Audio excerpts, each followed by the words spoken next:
on the Lower East Side of New York City from 1950 to 1975. Hey, we have to start with Harry Smith in 1950, a beatnik weirdo who moved to New York City. His huge collections were insane of Easter eggs and paper airplanes and rare records. He had about 1,060,000. To change America through music was his hope. And to make some money because he was broke, he compiled a triple-decker collection of songs from his records that we call the Smithsonian Anthology of American Folk. On a Monday morning, just about 9 o'clock, the great ship Titanic began to reel and rock. Husbands and wives, children lost their lives. Wasn't it sad when that great ship went down? Smith's plan began to work as foretold. This weird music began to take hold. It sparked an interest in these forms of life underground from the norms, and soon millions of folk records were being sold. So by the early 60s, Joan Baez, Bob Dylan, Phil Oakes were all inspired by those old folks. Then one strange duo of downtowners called the Holy Modal Rounders began to make it more anarchistic with weird voices and drug jokes. Mom's out there, switching in the kitchen, and Dad's in the living room, grousing out a kitchen. I'm out here, kicking the gong for euphoria, euphoria. When your mind starts feeling out of walking, your inside voice starts feeling and squalling, floating around on a belladonna cloud, singing euphoria. That was 1964. Then in 1965, Lou Reed and John Cale in a Ludlow Street dive recorded a demo with a similar musical spin, sounding a bit like the Rounders' acoustic and violin, with even more New York street drug jive. Hey white boy, what you doing uptown? Hey white boy, you chasing all women around? Pardon me, sir, nothing could be further from my mind. I'm just waiting for a dear, dear friend of mine. I'm waiting for the man.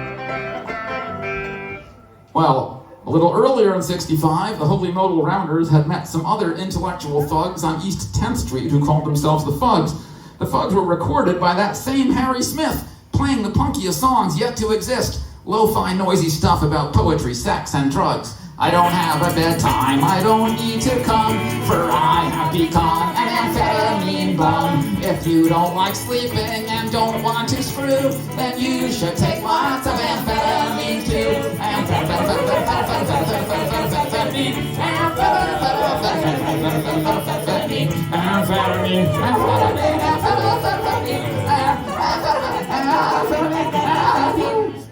Harry Smith recorded an incredible 3-hour Fudge session that spring, including Tilly Kuferberg's great song, Nothing. Monday's nothing, Tuesday's nothing, Wednesday and Thursday's nothing. Friday for a change, a little more nothing. Saturday, once more nothing. Fucking nothing, fucking nothing. Flesh and say nothing. The world's great books are a great set of nothing. Social anthropology, nothing.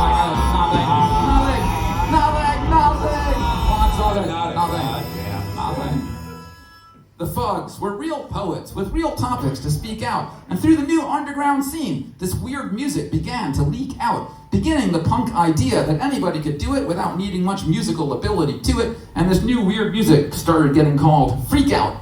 In 1966, the Fugs signed to New York label ESP. The same label put out a freak out band called The Gods, spelled with a Z. The Gods accomplished the feat of making even the Fugs music sound sweet, with the least musical folk punk racket in history. Meow, meow, meow,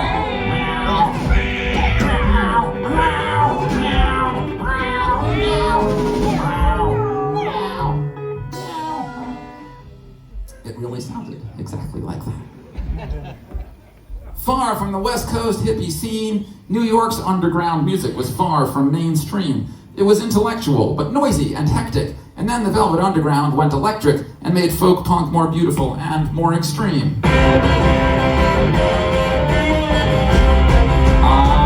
Waiting for my man. Got $26 in my hand. Up to Lexington, 125. Just taking 30 more, dead in line.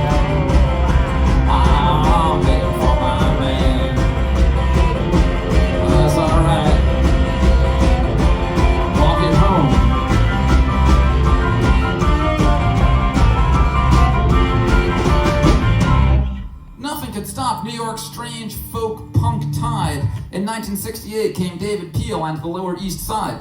They recorded an album out in the street, screaming and sloppy. Danny Field signed them to Elektra Records, and it sold a lot of copies, with songs like I Like Marijuana and Up Against the Wall, Motherfucker, inside. Mother, oh, where is my father?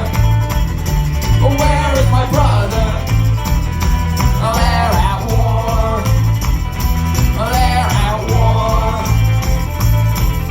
You made them join the dirty U.S. Army.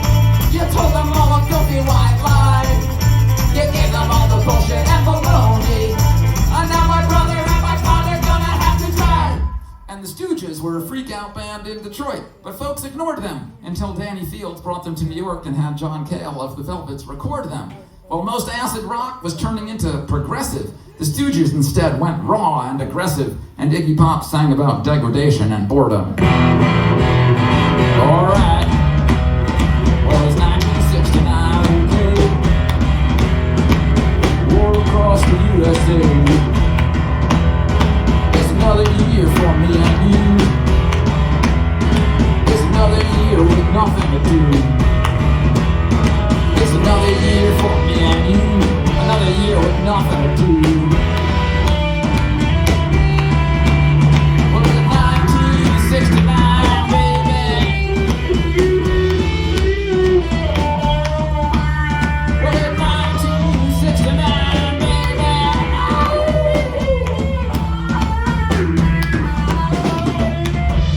Well, in 1970, David Peel's second album came, with some amazing songs and some a little lame. In most pre-punk histories, David Peel is forgot just because he was a hippie singing songs about pot. But his second album is kind of like the first album with the real sound that electric punk rock soon became. We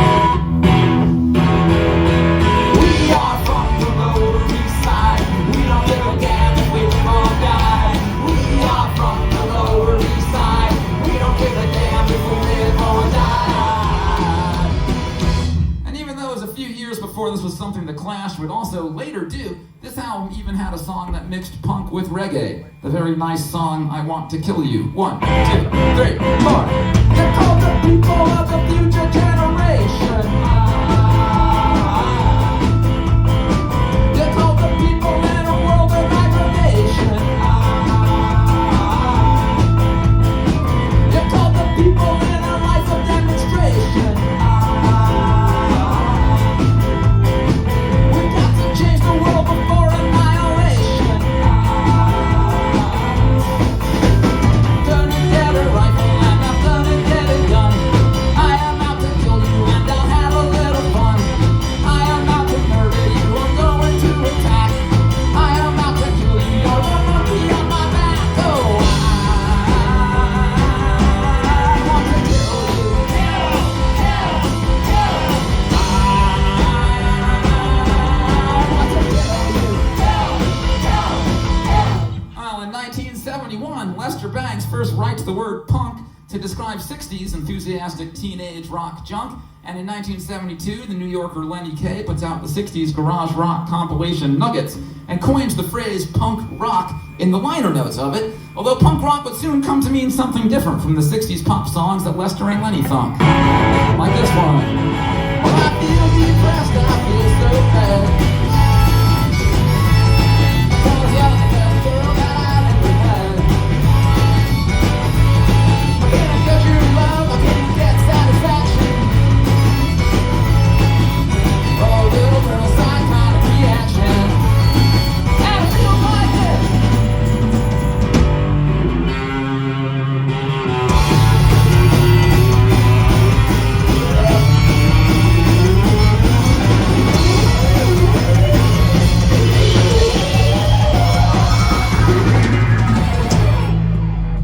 Well, Lenny Kaye was also a guitarist, and he began playing music with an East Side poet named Patti Smith, who would use it to mix her wild poetry with simple rock stuff, like the Fugs in a way, but less rough, a postmodern way to take high art and low art and fuse it.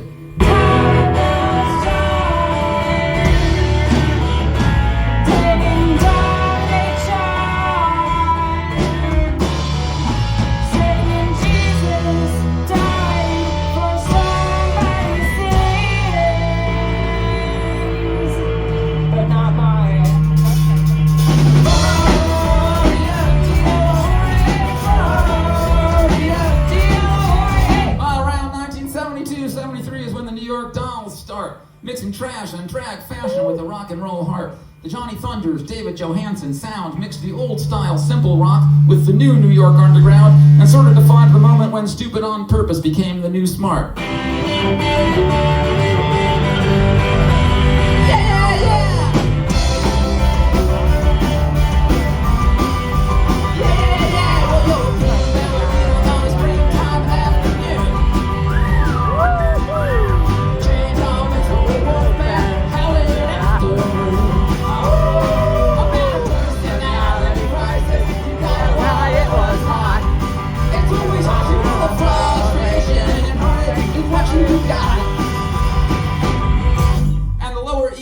New York began punk fashion as well, with spiked hair and ripped clothes worn by the poet Richard Hell.